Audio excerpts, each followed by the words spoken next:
Supercars have got behind a tremendous initiative with MTAA Super Fund and Lifeline to help young people through tough times. Scafey, it's the Read the Signs program, and it is a great thing.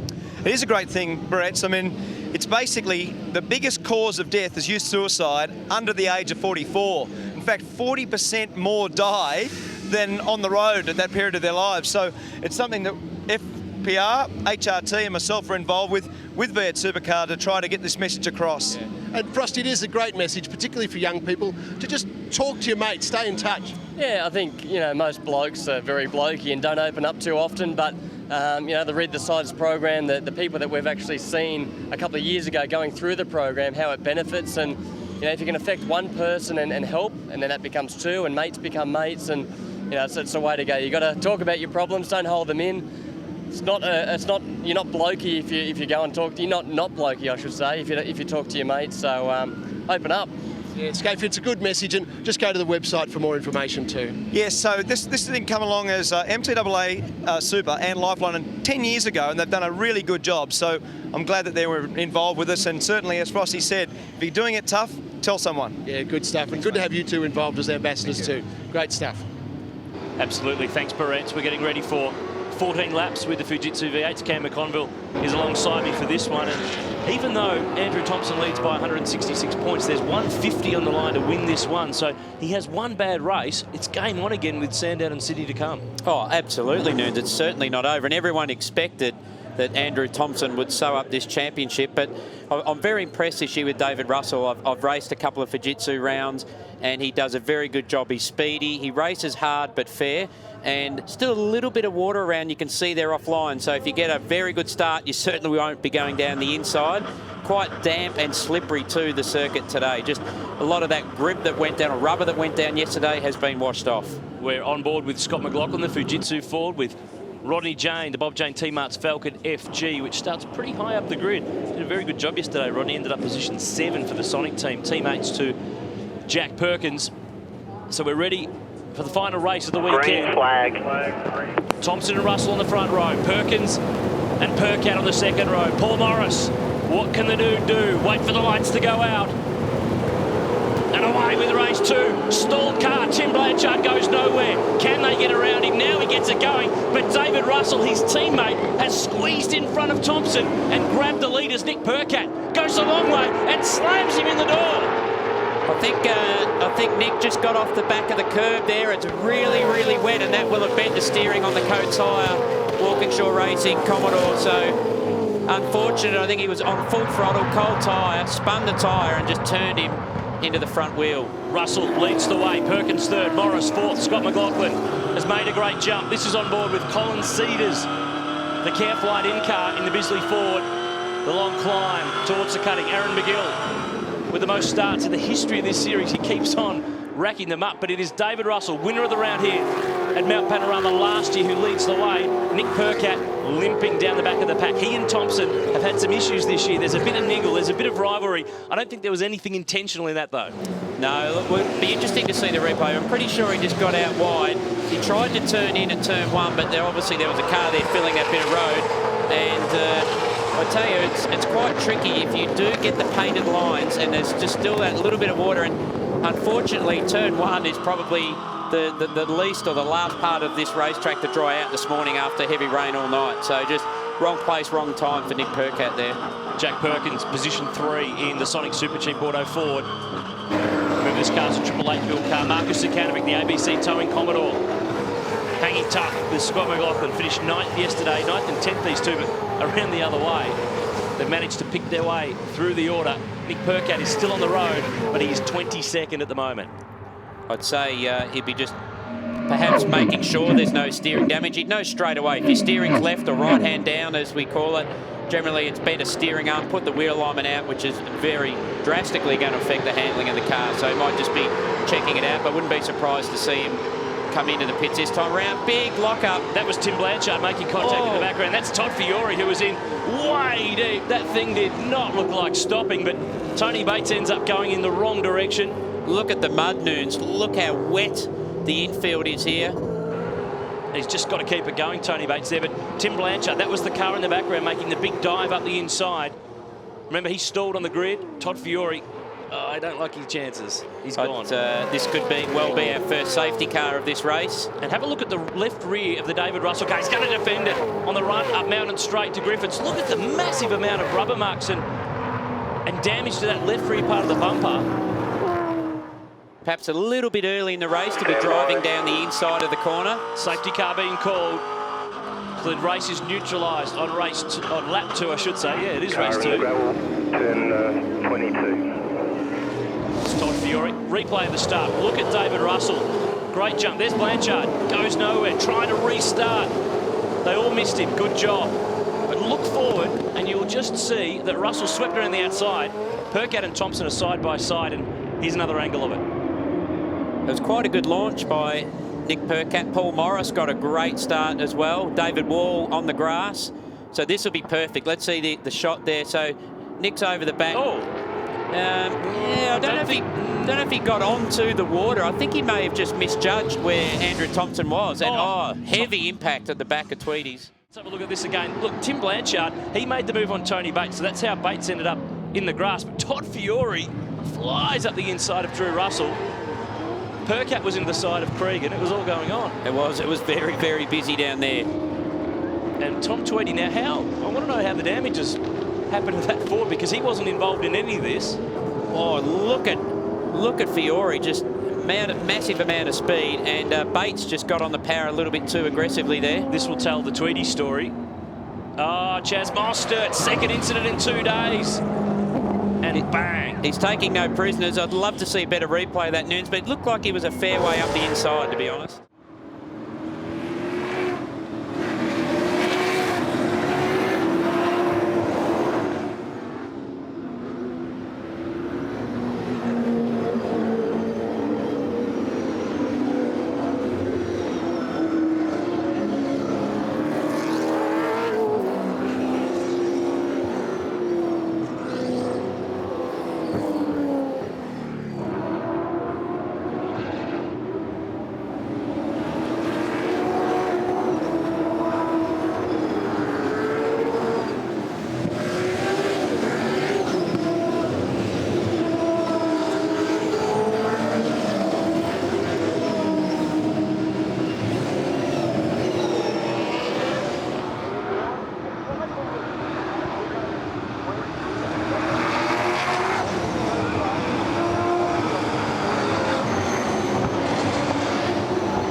How we got there.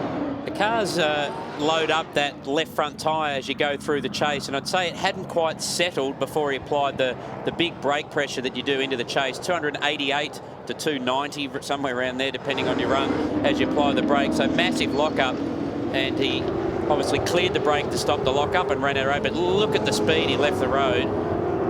And the sand trap or gravel trap did its job. Not quite as big of a launch as our good mate Jason Richards from a few years ago down there, but this was a big one. Yeah, that was big. Tom Tweedy here gets touched by Chaz Mostert at King G turn 2, rearranges the rear of the MW Motorsport Ford. And Tom's been going really well this year, 11th in the championship, first year in from the Australian Formula 3 series as Tony Bates now resumes, 23rd and last car on the lead lap. We started the weekend with 29 entries, but we lost a few before we even got to the first race yesterday. So, yeah, it's an interesting one, Nunes. I'd say that when you're a second-time offender, I can tell you now that they'll be definitely looking at that. And then there's that massive flat spot from the lockup. You saw the smoke. It's worn through to the canvas. And that's come straight off Todd Fiore's car, who Todd was able to get that car back to the lane during the break, has resumed. Way down the back, some 2 laps down. Speaking of laps, single lap is what it's all about this afternoon. The Amaral shootout, the pole position at Mount Panorama. It is probably the most important pole of any race of the year, and your good buddy James Courtney is in right among it in car 1. Yeah, mate, I'm quite quietly confident that JC will do the job for us this afternoon. Certainly on a dry track, the car is really quick, so fingers crossed, but HRT looking good, and it'll be a great shootout to watch if the weather comes in. It could be like Chook Lotto, Nunes. Could be a lottery. And no matter what happens tomorrow for the big race, we get to see it in HD. So I hope you've got a good driving suit that's nice and clean for tomorrow on 7 I May. won't be watching it. I'm planning to be involved tomorrow. That's the plan anyway. We look forward to it. We're going to restart. This time around, the safety car has accelerated away from the field. David Russell will wait until he gets the call that he's in pit lane, and then he can start to make a move. He actually got pinged last year here at Bathurst, a suspended fine for a safety car restart. In pit lane, mate. Indiscretion. Yeah, you can speed up, Noons, but you can't de-accelerate. So you have to try and keep a constant pace. Now, you can overlap from the exit of the last corner, so onto the front straight here. And interestingly, Nick Percat is in P16, yet 16th, so clearly that car's still racy, so we'll watch him come through the field. David Russell keen to maintain as much tyre temp. Now he will get on it, final turn, sprint to the line while the rest of them are backed up into the one at Murray's Corner. Restart in the Fujitsu Series, but Thompson is right on him. McLaughlin too, looking for 4th spot from Paul Morris. Another find of this series. Scott McLaughlin, he's a star in the making as well. Tim Blanchard carving his way back through the field, as is Nick Percat. They're ganging up on Drew Russell, the young Newcastle-based racer. Well, that's Adam Wallace running a little slowly in the background. Again, Russell's playing defensive. Jack Perkins will be smiling because he's got the box seat, and Thompson clearly's got pace but can't use it. I can assure you now, we go on board the Bob Jane T-Mart's entry, Rodney Jane there, and there's Scott McLaughlin up in front. Marcus Zakanovic up the road a little bit. Oh, I always worry. He's got to run. Too wide there. McLaughlin backs out of it. Smart call. What I was going to say is I think Thomas Mazzera, driving standards advisor for this series, Peter Wallerman, who obviously managed the V8 Supercar series, they'll be looking at Russell. He is blocking a little bit, but on a restart, say for a lap, there's probably a little bit of grace in the last lap, but we've got 10 laps to run. So if you keep driving up the inside of corners trying to protect your line, you could well receive a bad sportsmanship flag or a drive-through. So Thompson will be getting a little bit impatient soon. Just a couple of spots on our camera lenses at the top of the mountain. It's a little bit dark up there. And look, the guy who's moving is Zukanovic. He's up to 5th, and he's the fastest guy on the road so far this lap. Yeah, fastest sector there. So done a lot of miles up here. He's double duties as well, running in the wildcard ute entry, Marcus Zakanovic. We'll see him in action very soon, as well as your good self in the Bundy ute. I don't think Shane Van Gisbergen was smiling too much there. I don't think he's got too much to worry about in this race. Gartana keeping an eye too. He's co-driver for tomorrow. Nick Percat is 14th in the Coates hire car, but Russell and Thompson have just been able to put a gap on Jack Perkins, but Thompson looks pretty speedy. You have a look up the inside, not quite close enough. You've got to be really confident to be able to pull a move into the chase. You've got to be really pretty much pulling out of the toe or the slipstream as you go through the king. Thompson not quite close enough on that last lap. Now, David Russell has not won a race in this year's Fujitsu Series. Andrew Thompson has done a lot of it. He's won 7 of them. So for Russell to win at Bathurst, to get his first race and round win of the year, that'll be big. He will put the elbows out, there's no doubt. And it's been coming for a long time, Noon. So a good run onto the front straight this time by Chaz Mostert. And Thompson sneaks on by, so he gets it done as Mostert puts a move on Rodney Jane. That is for position 7. David Wall is going with them as well. There's Adam Wallace parked to the left-hand side of the road. Look at the grunt, though. Bye-bye. Of the Ford. He's got to run. Quite a good run out of turn 1, effectively. And should take that spot back. Let's see if Thompson can edge away from David Russell. Jane's got the inside. Wall wants to go with him. And this is a bit of a difference here. FG model Falcon built by Triple Eight versus BF model Falcon built some years before by Triple Eight.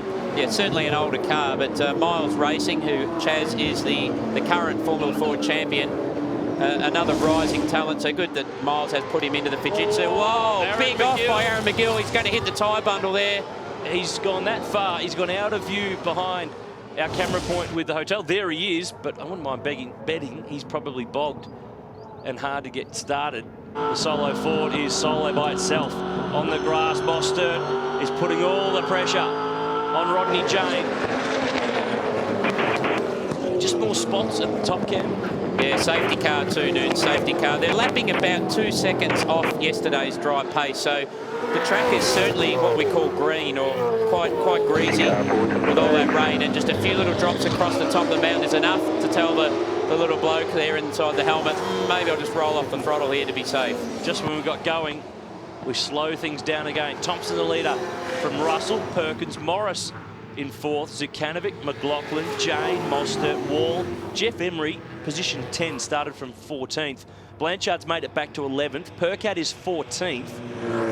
And Daniel Gillison, the young Kiwi's up to 15th from the back of the grid. Now, this is Aaron McGill snow ploughing his way through, and that's not going to do it. Yeah, slick tyres on a muddy car park.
This current form, if he can hang on and win this race, he will clean up and win the round. Still a few laps to go. Safety car in pit lane, 7 to go this time by. That's Michael Ritter from Sonic Motor Racing on the headset to Jack Perkins. Of course, he is position 3. We'll see him with Russell Ingall in the Super Cheap Auto Commodore tomorrow.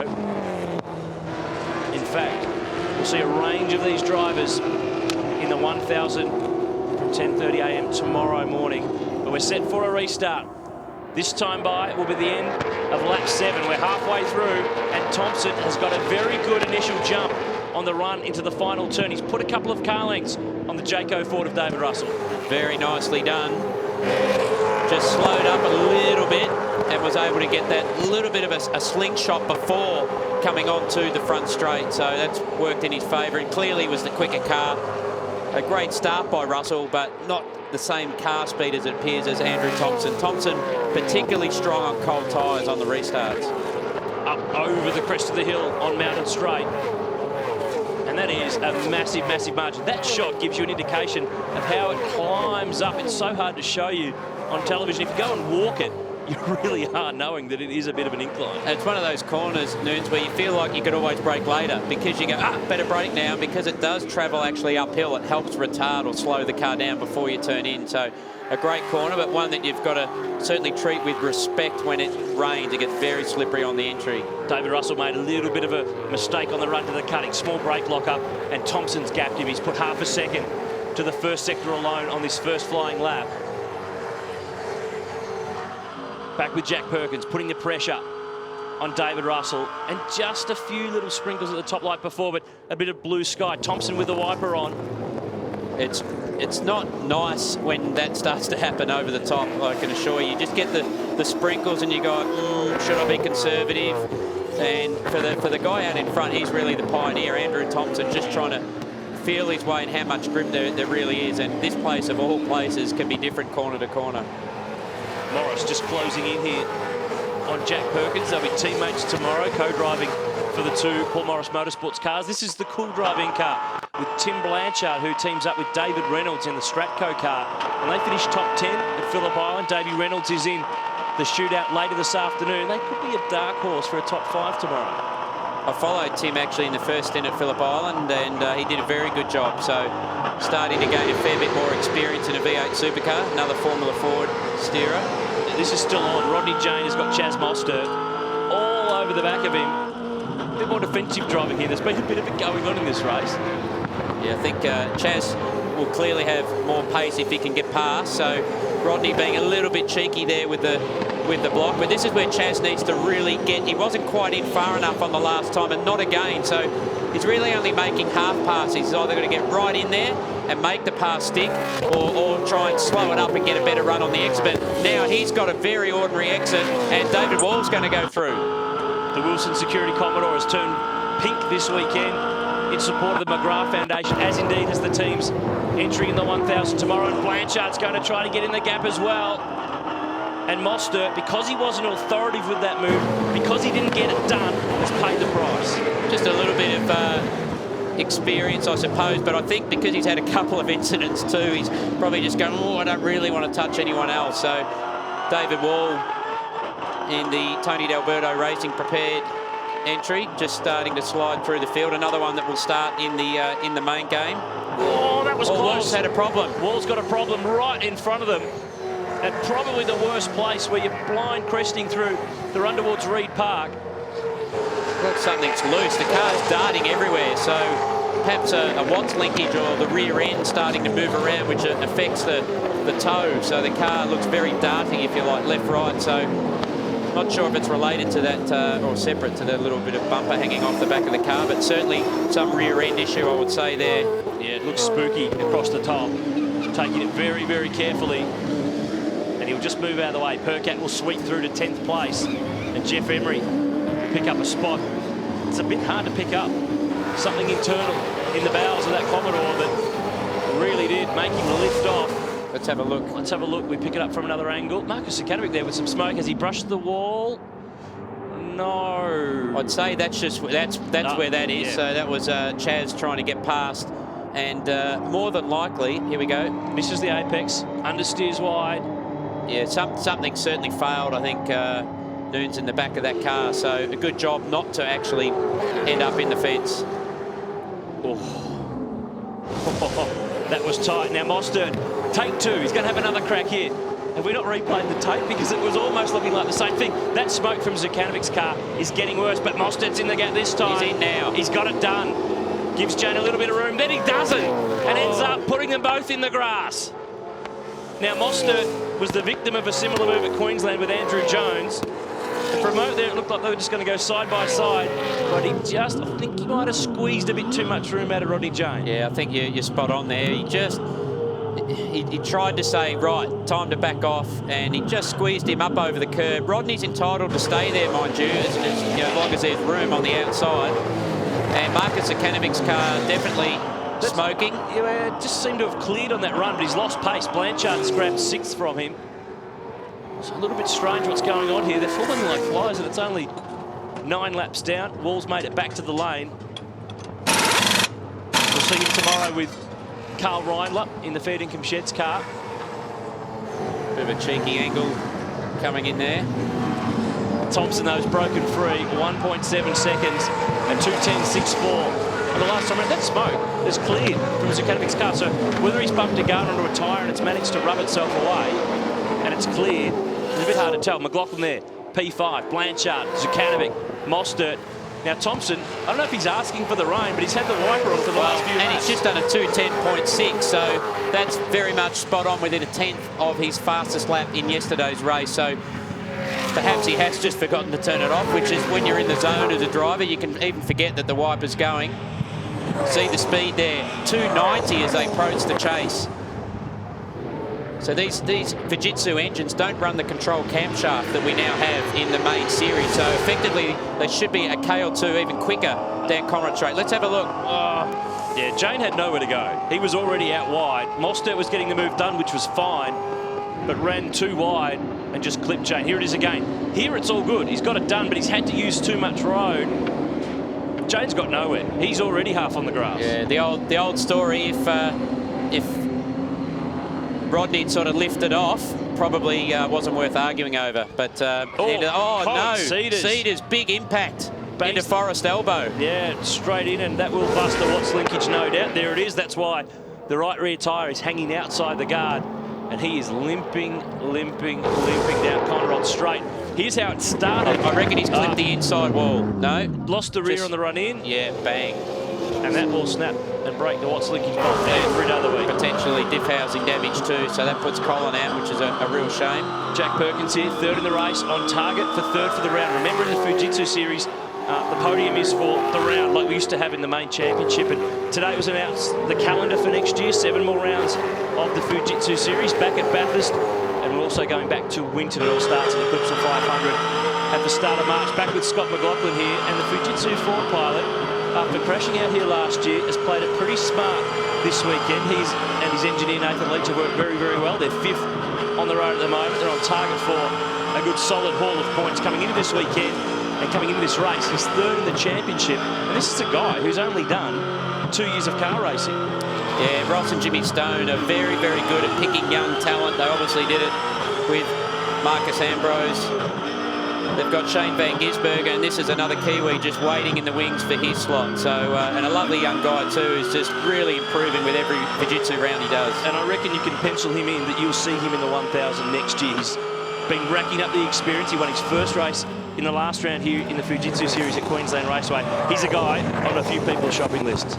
No doubt, no doubt. And this is what this series is about. It gives you miles around Bathurst in pretty much a current spec V8 supercar. Certainly a 2-minute 10.6 is a competitive race pace in the 1000, so a 888 prepared car at the front of the field.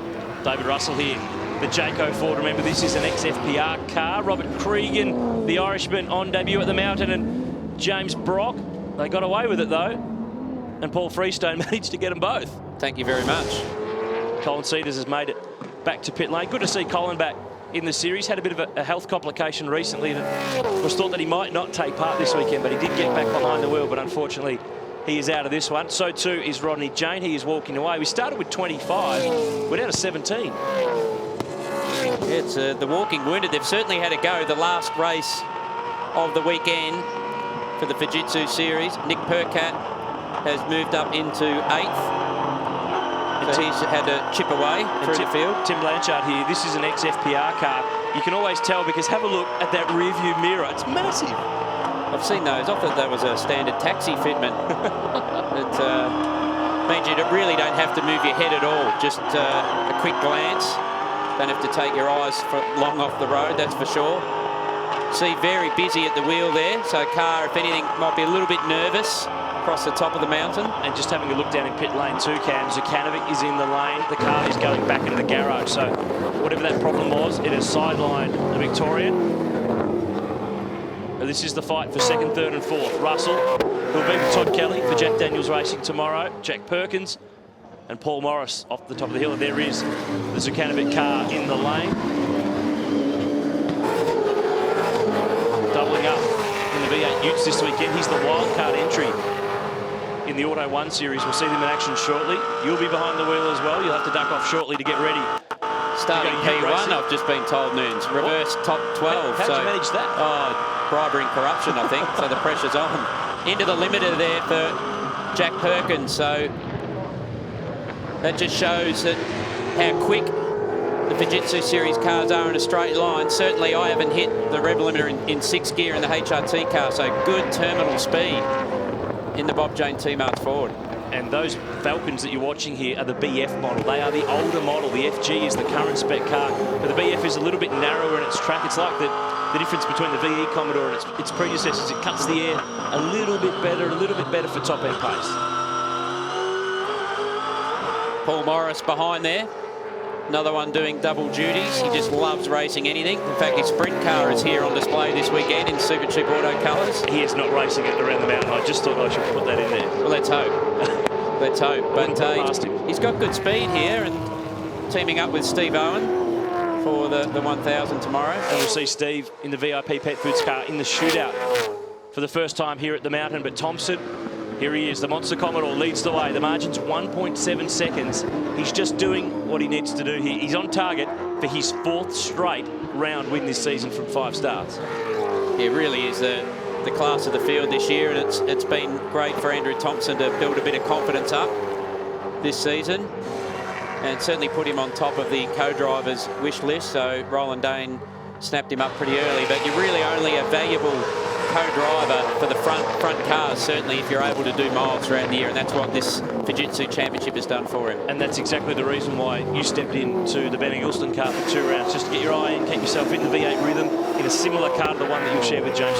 Gone are the days, Noons, where part-timers can come out for the 1000 and be competitive. You have to be racing in something all year, and of course this is the series to be in if you can be in there to get valuable supercar miles. Jack Perkins made a bit of an error there at the elbow. That'll give his boss, Paul Morris, a bit of a sniff in the Sergeant Security Commodore. We're on the run home, lap 13 of 14. The Fujitsu Series is closing down. It's a 7-round championship. There's not much time. If you get a bad start, you haven't got much time to gain that ground back. Sandown and Sydney, all that's left. 5 individual races after this one. But still, with the way that the numbers sit, Thompson has a handy margin, but he's not done. He's not there yet. And 3 races at the Sandown round, so anything can happen. I tell you, Jack Perkins, when he goes to autograph sessions, he wouldn't know if to be signing blue or red shirts, would he? The only guy this weekend to be driving a Ford and a Holden. Might be easy to sign purple if you mix them both together. And you can hear the radio communication there, just telling him to focus, not think about Paul Morris behind. Easier said than done, I might add. When Paul Morris is behind you, you tend to be a little nervous, and you're wary that he's there. Why? No idea, but it just must be that his presence. Has had a few run-ins this year, the dude, with the likes of Nick Percat and Rodney Jane. Adds a bit of colour, bit of flair to the Fujitsu Series. Keeping in touch with Jack Perkins. McLaughlin's 5th, Blanchard's 6th from Mostert, Percat 8th, Jeff Emery 9th, and Daniel Gillison, that's a good job. He's got his way up to the top 10 after what's been a pretty horrible weekend for the young Kiwi, driving one of 4 cars for Greg Murphy Racing. Oh, Paul Freestone has found the tyre wall and the sand at the last turn. Yeah, that's nearly into the pit entry there. So we're on the run home. No doubt that will be a yellow flag zone. They should be able to get away without needing the safety car. And Thompson has just controlled it. Remember last year he drove for Walkinshaw Racing. He drove the Bundy Red Commodore as teammate to Fabian Coulthard in what was a shocking year. His lip was dropped. He was on the sidelines at the end of last year. Roland Dane gave him a lifeline. He wanted him to co-drive with the guy who was leading the championship, Jamie Whincup. They've put him into this car to keep him sharp during the year. He performed at Phillip Island. He is on the big stage tomorrow. No doubt, and clearly his confidence is back up, and he's in a car that just works for him. And sometimes it's hard to explain that there's a certain setup or just a certain way of engineering a car that works for some drivers and doesn't for others. And clearly this 888 setup is working well for Tomo this year. No doubt, it's a good car. He finished 2nd in that famous 1-2 finish last year here on the mountain. And Thompson is on his way to the final turn. This will be 4 round wins in a row. Andrew Thompson will savour this one. He wins on the mountain. He is undefeated in the Fujitsu Series in 2006 and 2011. It will go right to the wire for 5th. McLaughlin hangs on. That was a good fight from Blanchard after that run off the road earlier. Yeah, I was going to say, particularly with the slow start off the line, and Nick Percat in the top of the screen there inside the top 10, so some valuable points for him. The full maximum 300 points for Thompson for 2 wins. Russell 2nd for Perkins.